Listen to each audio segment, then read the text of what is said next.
Welcome to Shomach Shava on the Daf. We're holding in Chulin Daf Samech Aleph. The Gemara in the Daf brings the Simanim that an oif has. The Gemara mentions 4 different Simanim. The one that has etzba yasir, an extra finger.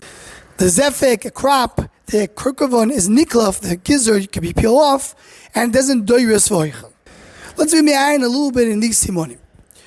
The Ramban already in Pasha Shmini mentions that the main siman that we care about, as the Gemara is going to say later, is the drisa, that it claws the food that it eats. So the Ramban explains the reason is that shows the mido of achzorius, the mido of cruelty.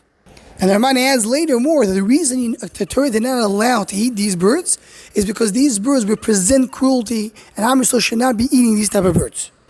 Rabbeinu Bechaya over there adds that Akash Baruch Hu gave us dafka, the type of birds that represent the shiflus and the tamus. The small little birds, they are the ones who represent that Am Yisrael should be acting.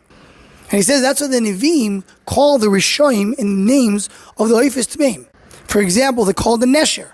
Because when we talk about representation of something which is achzori and cruel, we speak about an Oif Tameh. The Ishbitza, the Mea Shiloach, in Pasha Shmini, he goes into length to explain the 4 Simanim, what each one represents. So he starts with the Doiris, and the Doiris, we have a Machlekes Rashi, Tois, and the Sugi. What does it exactly mean? Rashi learns the Doiris means that he holds his food while he's eating. And according to Tois, Doiris means that he eats his food, he eats his prey when it's still alive. So says the Mea Shiloach that eating the prey when it's still alive, that shows kas, that shows anger. And holding the food while he's eating, that shows a chisaron and a bitochen in Hashem. As if he's afraid that his food will be lost from him. So there's a lack of bitochen. These are the 2 midas that you have for the idea of doiris. The etzba yisera, says the Mea Shiloach, that shows yishuv adas. Because he explains that it faces the other direction, and it shows that a person thinks back and he has yishuv adas to see if he's doing something wrong, he stops doing it. So that's the idea of the etzba yisera. The zefek, which is the crop that the Oifis Torah have, it shows that a person is full of Torah. Not only when he learns Torah, he has Torah, but even when he finishes, he stops learning Torah, he still has leftover, so to speak, Torah that stays there. And that's what the zefek does, that it keeps some of the food in the bird after the bird finishes to eat. And the peeling gizzard, the kurk of a niklaf, shows that it doesn't allow the taiva to remain by him. It peels off.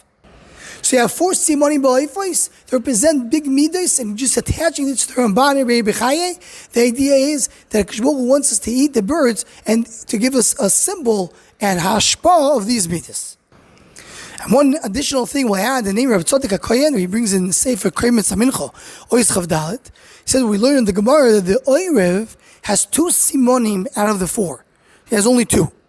Which 2 simanim he has? So he says, based on Taisis, the 2 simanim that he has is the zefek, which means the crop, niklaf, and he has the peeling gizzard. So Rabbi Tzaddik explains that these 2 simanim are keneged taiva, because they both have to do with food, so they represent the midas of taiva.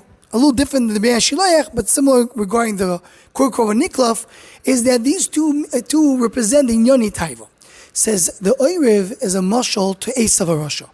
Esav HaRasha, his bad midos are not the taiva. The bad midos are the kas. He has the midah of Lur Sirtzach, he's not the midah of taiva. So that's why he does have these 2 simanim. The simanim of taiva, he's shalom with. The Oirev has 2 simanim taiva. It's still not Oiv Tar because he has the other 2 simanim tumo.